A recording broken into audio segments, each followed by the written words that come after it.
now from Hollywood, California, the horror capital of the world, the Boulet Brothers, creatures of the night.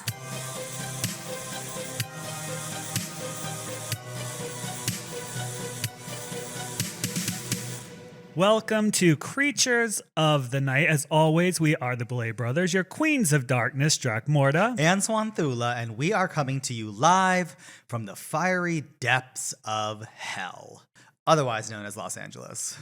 So as a reminder, on this episode, we are continuing our Post Mortem recap and commentary of the Boulet Brothers Dragula earlier seasons. And tonight, we're going to be discussing Season 2, Episode 1.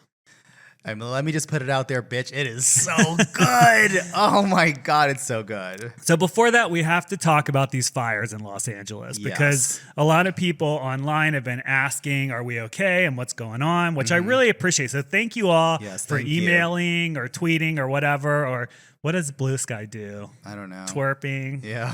Squirping. Twatting, whatever it is. Yeah, all the messages. Thank you. So basically, yes, we're okay. We were in the red zone of the Eaton Canyon fire. It was a bit hellish for a while. The air was like tons of smoke. There were trees everywhere in the road. It's very scary. Yeah, like ash falling from the sky for the last 3 days. Like, it's insane. Yeah, there was a while where we could see the fire up on the mountain.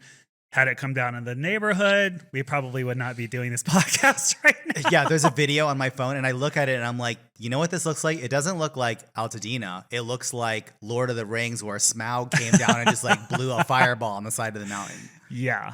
But yeah, we're fine, you know. All things considered, it's chaotic here. There's a lot going on. I feel terrible for the people that have been displaced or lost their homes over this. It's unprecedented. And in fact, I know a lot of people, their homeowners insurance got canceled a couple of months ago. So I don't know what they're going to do. So I mean, scary. It's so scary. And there were some cast members that reached out to check on us too, which I have to say, I really appreciate that some of them can see us as human beings and, you know. Yeah. And who all reached out? There were a bunch. Kendra, Landon, Victoria, Sigourney Beaver, Dahlia Black, Eva Destruction, Aurora Gosmic. I mean, we really appreciate it. Yeah. So thank you all for checking in on us, and it makes you feel a little less like you're on an island. Yeah. You know, it's finally starting to clear up, but apparently there are more winds coming. So who knows? You know, the power was out for a couple of days. You couldn't drink the water. It's crazy, but you know, hopefully the worst is over already. I'm not even trying to think ahead at all. Like 1 week ago, I could never see this coming, so I'm not even going to guess what tomorrow's going to bring.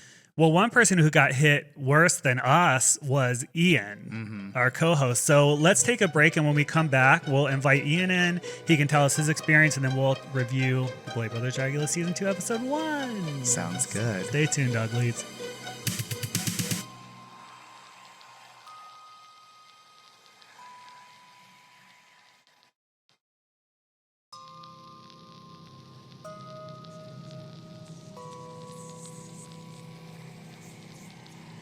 We are back, and Ian, welcome to the show. Ooh, my pussy is burning. Oh, no. Can I say that? You did. I think you just did. You did that. Great. Work. So what has your last couple of days been like? Honestly, all jokes aside, it has been pretty hellish. It has been really, really stressful. My husband and I are very, very lucky. Our home. Say it one more time. Ooh, my husband and I are very lucky. You know, us and our dog, we are healthy, we are safe, we are staying with family right now, and our home wasn't damaged by the fires themselves, but we have been displaced. The air is still toxic to breathe. The water is turned off. You can't drink the water there if you are there. And then also, all of the gas is turned off. So it's just completely uninhabitable. We actually went by today to try to just take a look at things. And there's police detail. There's like military vehicles.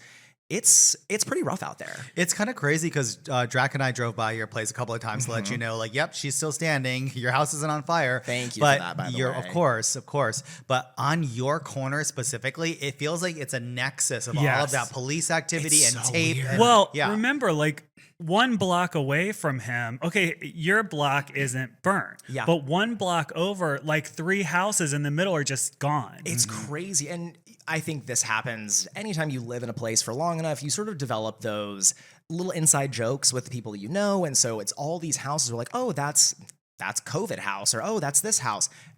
Gone, completely gone. You just, I mean, like, wow, we pass by that every day. Businesses, I mean, our vet is burned down, the grocery store. Wow. It's really scary over there. In the fire, if you went up your street, I mean, you basically live under Eaton Canyon, right? Yeah, we're right under Cobb Estate, and that's all gone. Our neighbor's daughter's elementary school burned to the ground. Oh my God. I mean, yeah, everything up in that direction is just gone. And they have to do online school now, so they don't even get to enjoy like a snow day. We know.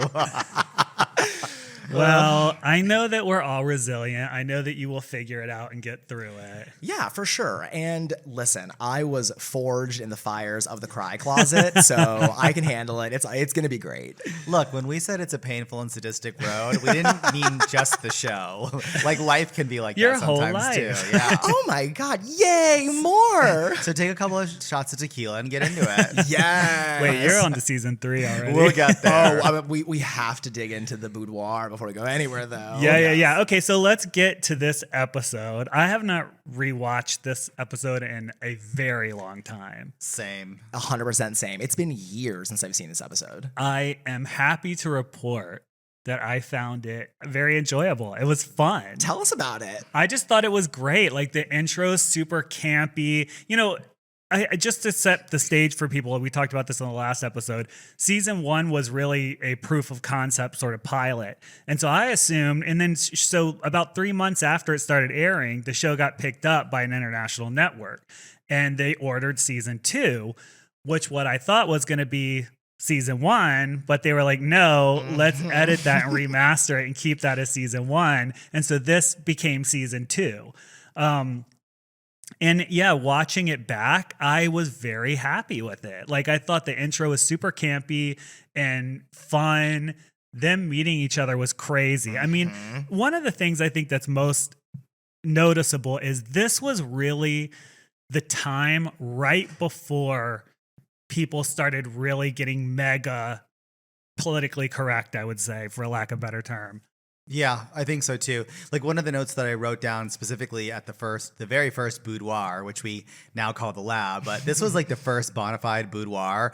I felt like this is real. It was very raw. There were personal grudges that were seeded from like hometowns, and Drac and I did not know this, and we also did not know what this boudoir section would actually develop into being one day. So it was like, okay, let's just throw them in there and like see what happens.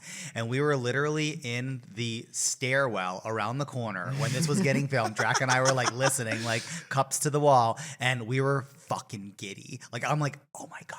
Now I know that there are people out there that are just watching Dragula for the queer art, and I love that too. But Drac and I are fans of reality television. And reality television can be a lot of stuff. It can be trashy and fighting and fun, and that's why we love it. It can also be creative too. Hi, this is our show. So when they started going at it, we were like holding hands, like jumping up and down. Totally. Well, all of those things, yes. And as a producer, the thing that I love is, like you said, it's real. Yeah. Even watching it back, I know for a fact it's a producer's wet dream. Like, I mean, all we could really do at that point was just say, okay, and here you are in the boudoir and you're getting ready for the floor show. So go. And I mean, they just took it and sprinted. It's so on all cylinders. I got reminded why season 2 is considered so legendary, because I really think that it is. I think we put out season 1, it was proof of concept, and we got a little bit of backing, and it was all we needed. We wanted theatrical intros, which was so campy. We're renting an office location in Century City. We're gonna blow people's brains out with our telekinetic powers. They're coming out of body bags. Like we were given the freedom to just do what we wanted to do, and it was awesome. We turned that $10 into $10 million Yes, we did. on screen. Absolutely, honey. And still had money left over for the signature Boulet blood brew. It's a blood chugging contest, Oh my honey. God. This episode was the gift that just kept on giving. Literally from the first scene to the last The scene. whole It's an onslaught. yeah, the whole thing is a meme. I was like watching. I was like, Totally. oh, I know that saying. Yeah. I know that. Oh I know my that. I know God. that. Yep. Yeah. It just kept going. And then there's even sleeper ones too, like stuff that really didn't make the edit because we were like, can we do this? Do you remember Kendra's Cenobite had a pussy on her hand? Yes, absolutely. And we used to say something. We were like, her hand, Oh, get she's your just hand fingering her pussy. hand pussy. Yeah. Is it not in it now? I don't No, think we I don't- see it. I was looking for it. I think if you're like eagle-eyed, you can kind of catch glimpses. But I remember there was a real sultry shot of it in one of the versions. Yeah, Oh, she had a prosthetic vagina on the palm of her hand as part of her Cenobite look. Just for people that are like, what the hell are they talking about? okay. I'm definitely jumping to the very end here. But speaking of previous edits and deleted things, watching The Extermination is harrowing. This Extermination is no joke. I think one of the best that the show has ever been. But the first edit of this Extermination, I remember being like, you have to change this. This is too scary. It This was is like horrible. Faces of Death, It was but worse. terrible. It was. Yeah. I was like, y'all need therapy. Like, what is your deal? We cannot do this, but you cannot torture somebody on TV. Right. And it doesn't help that Monique is a literal horror villain. I it's loved so it. scary. It is I so know. fucking good. Yeah. Like, oh God, Monique, if you're listening, you are shining. You are just so good in this episode. Oh, it's true. She was such a great villain. And we'll get to this when we get to the reunion. She had some crazy stuff happening while we were filming even, which I want to talk about because should. no one's ever talked about what actually happened. And a lot of people say a lot of rumors about it. And I would like to clear it up. Ooh, let me clarify that for you. Yes, let me so- clarify. Oh God, there are so many. Speaking of that, Wait, you are taking your words from the top shelf right now. Oh, yes. Why? Well, it's because I pay my girls $50. But you couldn't even finish it. Well, it's because I had extras. Which is a well, I mess. don't pay it. The bar pays it. I'm on salary. Oh, honey. But I need to know the real Tiabora. I almost fell out this chair. And then, this is where I fell in love with Kendra. Yes, I fell the in. cobbling. I was like, Yeah. yes, bitch, because she was like, if you have something to say to me, come up to me. There's plenty of grass to roll around. I was like, I love you. Girl, Yes. okay, speak it even louder. What I love about this cast is such different personality types, but no one backs down. Everyone is ready to rumble. And like with Monique and Majesty going at it, I mean, I would honestly expect someone to just fold, and they just won and up and up and up and up. And everyone's like that on the Yeah, cast. and we see it in later seasons where someone, like we call it the wet blanket on the fire. Yeah. You know, someone will jump in and be like, no, let's not do this. So annoying. I think Disasterina kind of tried to do that on this episode, if I'm not mistaken. I remember Disasterina's energy, I guess to use that word, being a little wet blankety, but I think I'll give Disasterina that. I think she was just a little shocked at like, what the fuck? Very possibly. Like, what's happening in Yeah. here? And I love Disasterina's inclusion on the cast. Oh, me too. For so many reasons. I mean, the drag is so great. Just putting the drag aside for a second, to hear this artist say, oh, I'm married to a lady, that blew everyone's minds because it's so unconventional. It's not what you expect. So yeah, this moment where they all meet in the, not when they meet, but when they get together in the boudoir, it sets the stage for things that we still deal with and hear about to this day, doesn't it? Oh, yeah. Oh, yeah. The whole idea of bitch versus Abora and what they were saying, I totally get what Abora was saying. Like, it makes sense. She's saying bitch was this kind of punk queen. Abora moved there. Then she became more like rhinestoney drag racy kind of vibe. In a Beyonce costume. And probably struggled with where does she fall between those two Yeah. worlds, our world and that world. Or the right? world of a middle-aged white woman. Oh, you are really giving me the majesty of it all right now, I honey. can't. This Honey. episode is so fucking good. It's awesome. But things could have went down so differently. Oh yeah. Oh, yeah. This is truly the season of multiversal madness. Yes. I remember so specifically when we all got together at a friend's apartment and we were casting for this Yeah. season. And we put our very first war board together, which we've done every season since season 2. We have pictures printed and like kind of personality types and how we like put them all together. Excuse me, I had hand-drawn ones for season 1. That is Which- very true. Oh my god, if those existed, they would go in my Dragula museum because I have a collection of artifacts from all seasons that I keep in Yes. a box, like a bunch of really fun stuff to see, including the Basic American Network and the Yes. Boulet Brothers Productions.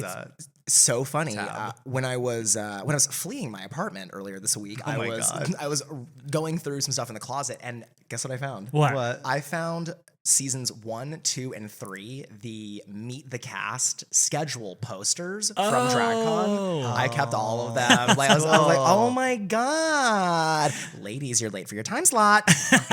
Right?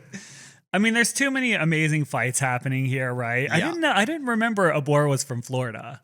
Which is a Floridian. I did not know that. It's interesting. I got reminded too because I definitely associate her with Atlanta, but yeah, when she says Floridians, I mean that's another like quotable. They're so good. They're so sharp in this episode. Just jagged edges. I love it. I know, and just so ready. Like those, literally, her teeth were sharpened to bite, and she was hungry the whole time. I do want to back up though, because before they got into the boudoir, we let them out of their body bags. Which is iconic. Which is like a definite upgrade from Yeah. the burlap sacks of season 1. And there we are revealed in our red sequence ensemble and the black hair. the look still holds. The look does still hold. Oh, and- yeah. And we so rarely wear black hair, but when we do, I mean, bitch, this is the first time, and it's a great example. And it's very Ilona from Daughters of Darkness. Yeah, Absolutely. absolutely. Y'all looked amazing. And I was actually marveling. Marveling? Yes, I was. I was marveling at the footage when y'all are revealed for the first time with that light flourish. Yeah. And it's just one of those moments I look back on, and I just remember us in the globe being like, okay, this is the first time that the Boulets are going to be revealed for the season, and we need to make sure that it is glamorous. And it just looks opulent as hell still. I mean, this really looks does. awesome. I agree. Yeah. Definitely. I didn't love the second look as much. I don't know what you Oh, the thought. green? Yeah. You know what? I agree with you. I have a bone to pick with that fucking dress and that whole look, but I still have that dress. You do? Yes, I do. And I want to like dip dye it and give it like a second life. I want to rewear that to do it justice because I No, think I it's, hear that. it's cool, but it wasn't quite right. In season 2, I remember specifically, we were so behind the scenes with everybody. In our drag, we sort of put it last, right? We put it as a last priority because we wanted to make sure everything else was running and looking right and all that. And so it'd be like, oh God, we have to be on camera in 2 hours. Okay, let's go get ready real quick. And so sometimes we'd have to cut corners with makeup and things. We just didn't have time. This You can't run. episode Yeah, It's exactly. a great example. That's why we just call it the shape. Yeah. Right. Just the shape with no cut crease, no eyebrows is kind of alien and interesting, but it's definitely a corner cut. Yes. Well, speaking of corners cut, we also were a ragtag group of queer renegade filmmakers, whatever you want to call it, because we just showed up and we're like, we have never rehearsed any of this. I know. We Oh Yeah. are my God. straight up, we're just gonna do judgment and figure it out. And I'm shocked that the episode looks as good as it does. I'm like, I don't remember it looking this good. I feel that I way mean, too. honestly, too. I remember sitting down on those thrones for the first time, and those thrones became a big part of the show. Yeah. just kind of like remember when you visually got- for years. Remember when you got those thrones? It's so cool. They never fit though. Our legs are still all up and weird, like crunched in. But when we sat down, and I was like, "Oh, we're issuing the challenge. We're telling them what it is." But there was no scripting. We pretty much we're going off of memory, which now when I think about it is just crazy. Yeah. Well, I loved when we graduated from your memory to me holding cue cards. Yes. To, and we'll get to it in season 3, me holding cue cards on a 15-foot ladder in the middle of a fucking windstorm. Yeah. Uh-huh. That did happen. And then the teleprompter. Yeah. It only took us like 5 years to get there. TV is expensive, honey. TV is expensive, Diva. Well, let's talk about the floor show. Do you guys have any thoughts, all these years later about how that played out? One thing that I wanted to point out just from the get-go, and she gets good remarks, is Kendra Onyx is fierce as fuck. You can never tell me that Kendra Onyx is not the baddest bitch. Like, I get that the look is pretty spot on for a Cenobite, and I agree with Swan's note that, we should have gotten this barbed wire top knot, like, down to your fucking ankles. But when Kendra shows up, I'm like, that bitch look good. Yeah, She does look hot. I think so too. I think Monique looks legitimately scary too. Horrifying. The face is just so striking. It holds up. It looks really good. Yeah. Any decisions you would make differently today?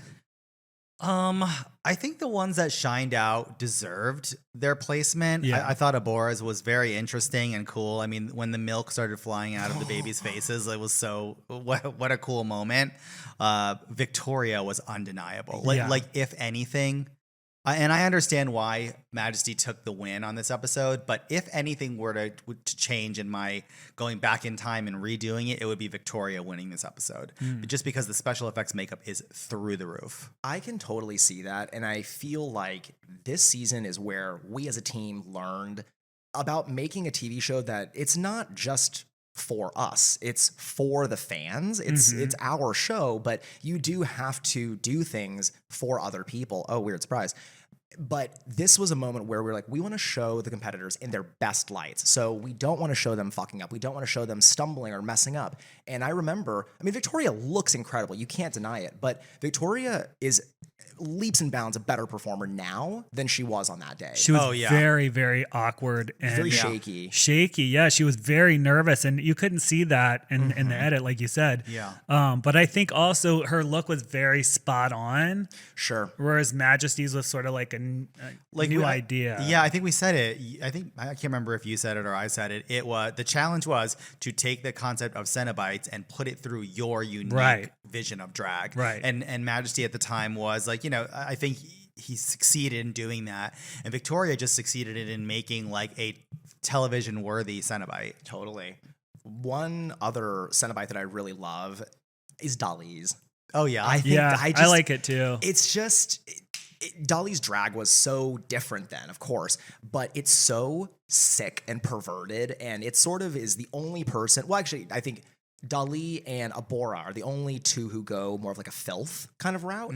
And I just re-looking at Dali, I'm like, you look gross. Yeah. So I love it.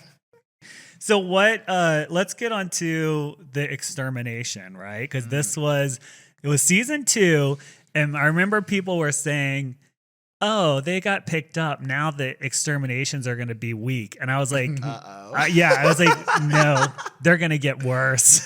Yeah. You took the worst slider and you said, how about 11, bitch? Exactly. I was like, this is a premiere. The truth is, at the time, you did not see stuff like this on TV. You still can't see stuff like this on TV. And it was so queer and so subversive and all those things and horrifying. It was incredible, I think. I remember the conversation. We were like, can we do this? Is this safe? Is this okay?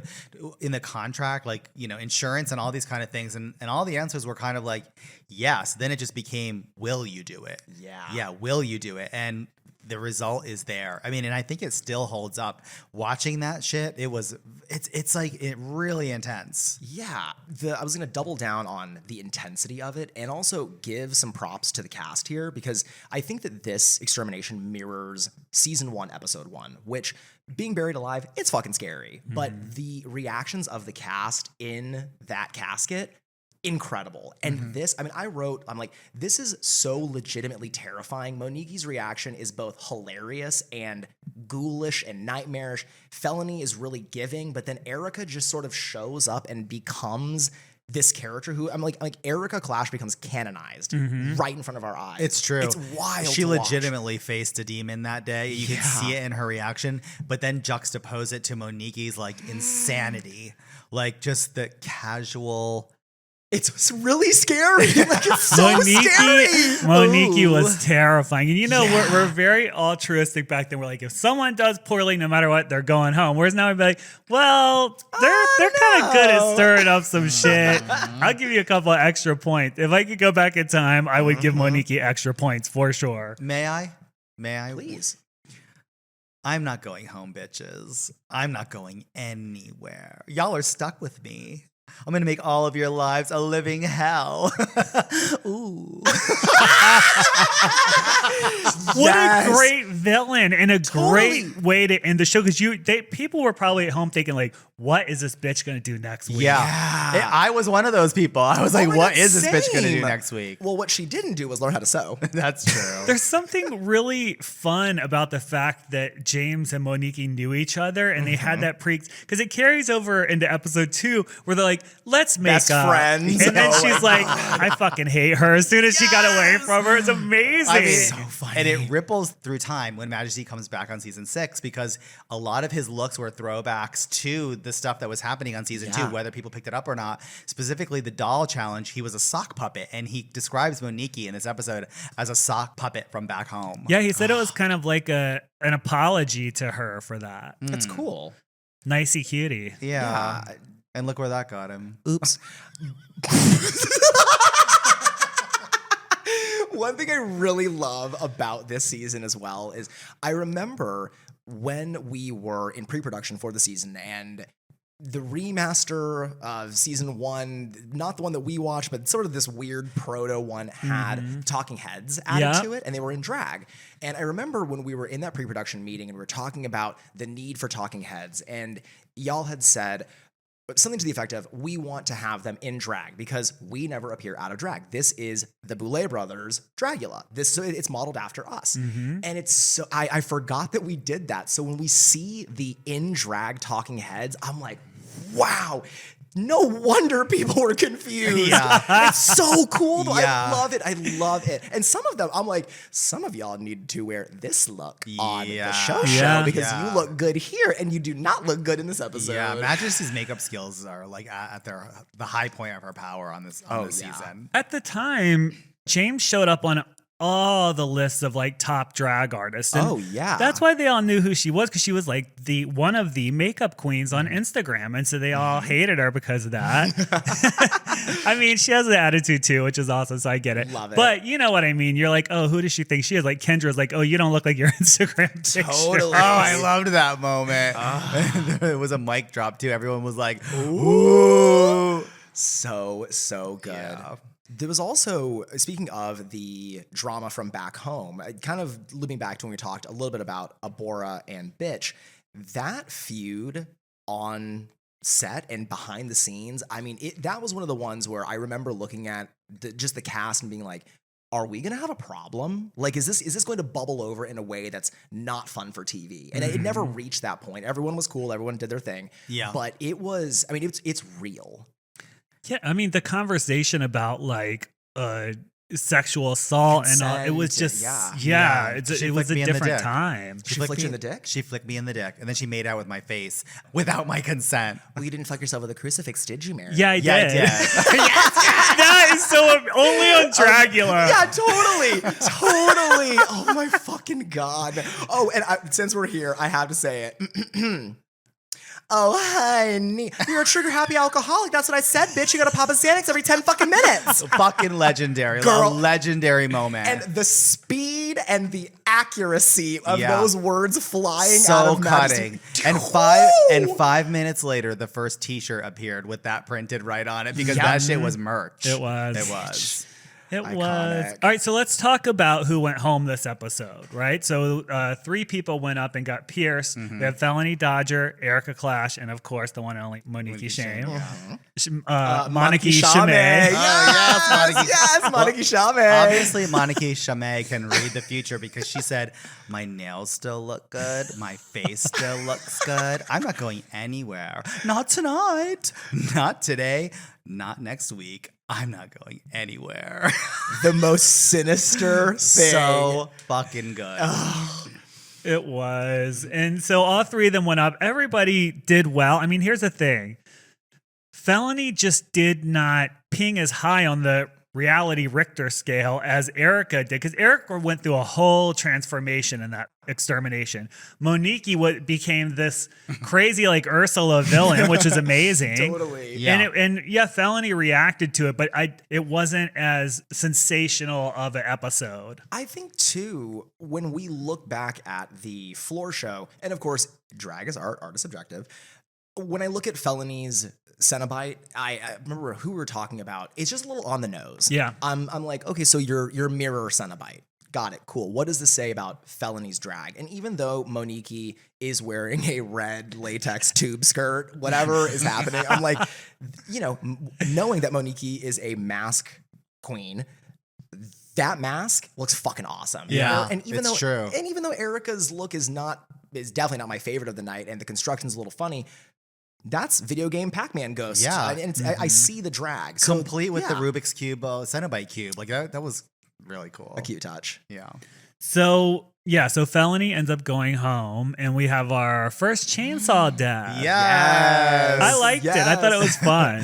I think the camp value on season 2 is already like on 12. It's on 13. Sister girlfriend, you were murdering her with that chainsaw for a good calendar year. I was like, holy shit, she didn't have our blood. Totally. There was something really bratty about season 2 because the Hell show blew up. The show blew up in a way that we didn't necessarily know that was going to happen. And I think like people started noticing the show, like networks and press and everything. And they were like, what do we do at the show? And they wanted it because they wanted the viewers, but they were also like, what is this? World of Wonder certainly noticed. And it's funny you mentioned the weird dichotomy of they want the show, but they don't know what to do with it. Because Yeah. I remember we would be just working on all the stuff.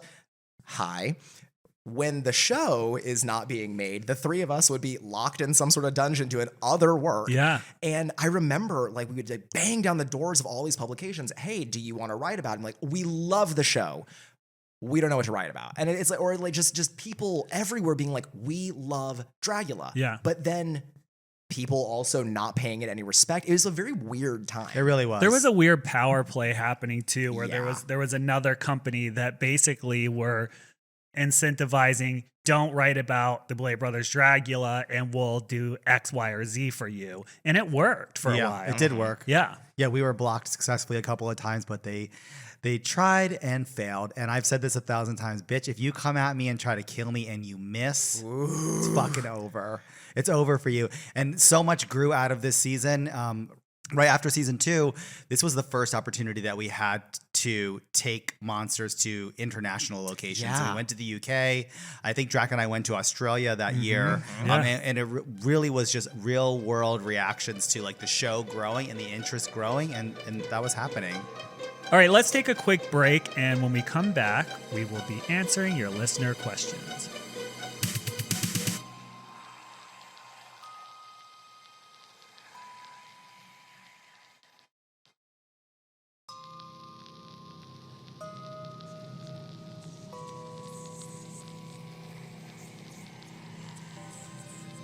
We're back and we are ready to answer all of your listener questions. Make sure to send your questions about these recaps or anything else to creatures@bouletbrothersdragula.com and we will attempt to answer them here live on air. If your question is not answered, it probably will be on a future episode, by the way. Ian, will you do the honors? Oh, I can't get my body bag open. Sorry, I can't. Cut. Can we do that again? Just be yourself.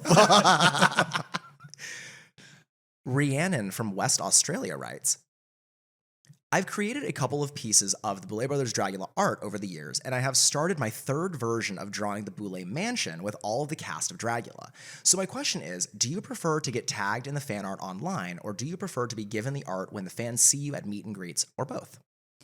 I just want to say this. If people are taking inspiration from the show and making art about it, I just love that, period. Whether you tag me, I get it physically. Like, of course, those things are also really great and something to remember. But just to know that the show is inspiring you is payoff for me. Daniel from Santa Cruz asks, on the first season, one of the tenets of Dragula was punk. In later seasons, this was changed to drag.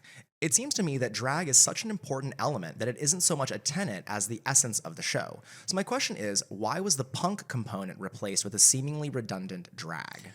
So the show was redefining what drag was at the time, right? So like if At you, least in the eyes of the public. yeah, if you brought, yeah, exactly, in the eyes of the broader public, Yes. let's say, I think people that were really tied into the queer community, They knew exactly. they knew what we were exactly doing. what it is. But if you look at the show and you see horror and all these monsters and stuff, you might start to think it's like Face Off and not like a drag competition. So to us, it was important to reiterate that. And I think the punk element, that actually was not what it originally was. It was originally drag, filth, horror, and leather.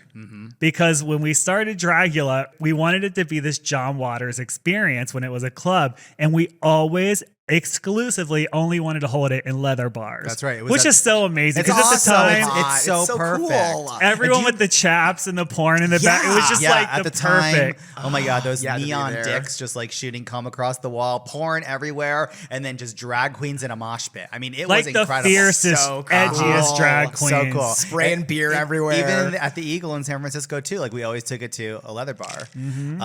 But we also understood, I think, after some time that you can't underestimate people's ability to sort of like get confused. Like if they're looking at my Yes. show, this show is so weird. Yeah. Like it's like triple strange. So you got to have like some real simple messaging. And that's why we narrowed it down to, I think there's really 3 tenets of Dragula under the drag umbrella. So we just wanted to make sure that we repeated that so that people understood, yes, it's drag with these 3 ideas kind of like bolstering it. Yeah. Jason from Melbourne asks, I've always wondered if there was a reason in season 1's finale, the top 3 are all in different looks for the crowning. Vander in horror, Frankie in glamour, and Melissa in filth. Do you remember if this was a choice you gave them, or if you wanted them each in a different tenet of Dragula for the crowning? Jack never forgets anything, so I'm just going to throw what I think happened, and then you can correct me. I think we allowed them to film in whatever order they wanted. So, you know, Vander wanted to do Filth first or whatever it was. So at the end, this is just the way that it landed, and each one was sort of repping one of the tenets. Yeah, like Melissa was covered in blood, so she sort of had to stay that way at Yeah. that point. And shivering that day. Oh, it's so freezing. I remember that. I want to put a pin in this one for when we get to the finale of season 2, because I think that this very specific conversation will come right back around. Andrea writes, was the boardroom scene in episode 1 of season 2 a reference of the film Dogma? So no, it wasn't. It was actually a reference. Well, it was partially a reference to Mommy Dearest. It was a whole monologue from Mommy Dearest. But the whole concept of it really just came from what I was saying earlier, which is we were this punk renegade TV production company that was making something that was groundbreaking, and people didn't know what to do with us, and we'd have these pitch meetings with networks. It was just so weird. And some people tried to stop us, like, Yeah, period. Like, for sure. Put obstacles in our way. So we said, okay, we're just going to go around that and rip your name off the door and put our own there. Right. And that's not to be bratty. It's really just like I've always said, if there's not a space for you at the table, make it. Demand it and take that space up. And that's what we did. I agree, but for me, it is bratty. Christelle from Nashville writes, 1. Who builds and shoots the little haunted house models for the segues? I love that. 2. I noticed listening to the podcast that Swan did the intro earlier on. When did you start using the intro you have now, and whose voice is that? And 3. Do you ever plan to release Halloween House Party on vinyl? Well, let's go in reverse. Halloween House Party is on vinyl. It was available for a short window because they sold out. But we may do a second pressing, and we might even add to it this season if I really want to make my life crazy. You should. Or at least a re-release. Yeah, re-release the vinyl. So who makes the miniature house? Swan makes the miniature house. The Yeah. miniature house and the graveyard and all that. Everything, all the trees and everything. Like back when we were shooting season 2, it was like, we need something for the segues. Like we need something between, God, what could be cool? And then it was like, oh my God, what if there was like this little miniature? And I became, Drac, you were like, I was Yeah. obsessed with it. It was a million little I was like, there's no way. And you were building it while we were shooting. And I was like, you can't. You have to, you're shooting the show and you were like, I'm going to build this. You would come home exhausted and like work on it for a couple hours and pass out. And it paid off. It's an iconic image from the show. And I still have it, which is very cool. You can never get rid of it. No, It's I know. so cool. I know. It's big too. So I'm like, where It am is I gonna really store big. this thing? But the thing that I had to deal with that I think was the most difficult then was when I ordered it. It was like an online order with no directions. I was only going off the picture. I'm like, how am I going to do I don't know this? how you did Yeah. that. Holy shit, man. Yeah. Also, there's the final of this 3-part question about the intro.